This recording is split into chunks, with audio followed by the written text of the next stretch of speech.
देखिए 1773 में क्या हुआ था, 1773 में रेगुलेटिंग एक्ट, ठीक है, रेगुलेटिंग एक्ट मान लीजिए एक नियम आया, पारित किए लोग, और जब ये पारित किए इसके तहत क्या थे, मान लीजिए केंद्रीय प्रशासन की नींव रखी, मतलब ये एक्ट आया तो एक संविधानिक तरीका से एक प्रशासन का नींव रखा गया, बहुत अच्छी तरीके से क्या किए, नींव रखे लोग। फिर उसके बाद कहा जाता है कि रेगुलेटिंग एक्ट के तहत भारतीय संविधान की सीढ़ियां बनी, संविधान का सीढ़ियां बना, नियम कानून के लॉ बने हमारे, समझ में आई बात।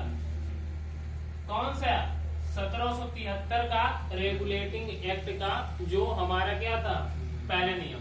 फिर उसके बाद अनेक प्रकार के एक्ट लाए और धीरे धीरे सुधार करते गए और बहुत ही अच्छी तरीके से एक शासन वृद्धि का नियम अपना लिए। देखिए इसमें संविधान का क्या रेगुलेटिंग एक्ट तहत संविधान का क्या सीढ़ी बनी।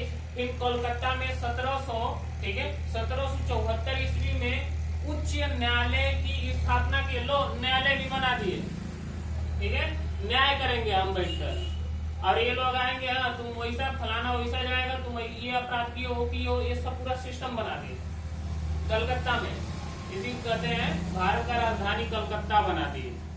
आगे नेक्स्ट, अब देखो आगे की नेक्स्ट क्या है, 1784 ईस्वी, ठीक है, 1784 ईस्वी में तीर्थ इंडिया एक्ट लाए। इसमें एक्ट में राजनीतिक, ठीक है, वैज्ञानिकता का पूरा नियम लाए। फिर उसके बाद 1793 ईस्वी में 1793 ईस्वी का चार्ट एक्ट के तहत इसमें क्या करते हैं, किसको किस प्रकार से सैलरी देना है, किसका कितना पोस्ट है, उसको रखा गया। समझ में आएगा, मैंने क्या बताया, फिर से यहाँ से बहुत तेजी तरीके से रिवीजन कर दे रहे हैं। क्या होता कि जब हमारा क्या अंग्रेजी शासन व्यवस्था पूरी अच्छी तरीके से बन गई, अपना नियम जब बनाने लगे ये लोग, तो 23 जून 1797 ईस्वी प्लासी का युद्ध हुआ था, जो सिराजदौला बंगाल का नवाब था, अंग्रेजों के विरुद्ध में हुआ था। सिराजदौला की हार हुई, अब अंग्रेजों की जीत हुई। इसी प्रकार फिर 23 अक्टूबर 1764 ईस्वी में बक्सर का युद्ध हुआ था, बक्सर का युद्ध, उसमें भी अंग्रेजों की जीत हुई, और क्या हुआ था कि जो मुगल वाले थे वो हारे थे। फिर उसके बाद आगे चलकर इन लोगों ने एक्ट पारित किया, एक्ट के तहत, ठीक है, नियम कानून निकाले कि ये संविधानिक तरीके से कार्य किया जाएगा। फिर 1773 एक्ट को क्या कहा जाता है कि भारतीय संविधान की सीढ़ियां कहा जाती है, यहाँ से नियम कानून स्टार्ट हो गए कलकत्ता में। फिर उसके बाद कई एक्ट बनाने लगे, एक्ट के तहत अपने नियम और कानून को क्या करते थे, संशोधित करते थे। कलकत्ता में 1774 ईस्वी में उच्च न्यायालय की स्थापना की, इस न्यायालय में सबका न्याय करेंगे, जजमेंट करेंगे।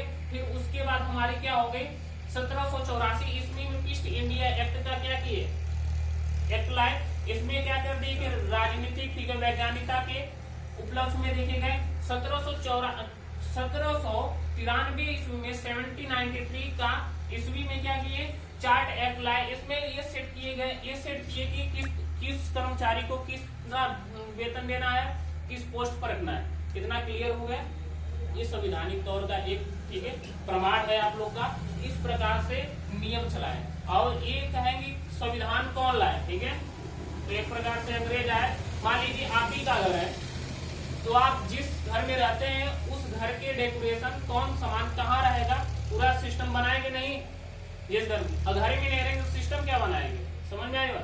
कोई कहते हैं अंग्रेज आए, ठीक है, बहुत अच्छा भारत में काश, अरे बकलोल, क्या तुम कहीं जाओगे तो अपने सेटअप नहीं करोगे अपने आप को, तो ये भी आए, ठीक है, अपने लाभ के लिए, और तुमको खंगाल करते रहे।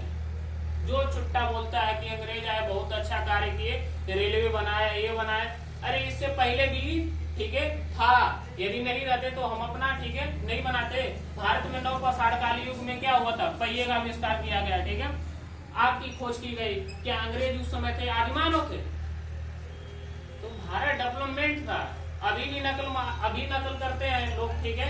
देखो हमारे संस्कृति को विदेशी लोग अपना रहे हैं, जो बाइडेन दिया जला रहे हैं, दीपक जला रहे हैं, दिवाली मना रहे हैं, और बकलोला भारतीय क्या कर रहे हैं, अपना संस्कृति अपने खो रहे हैं, विदेशी का नकल कर रहे हैं। आगे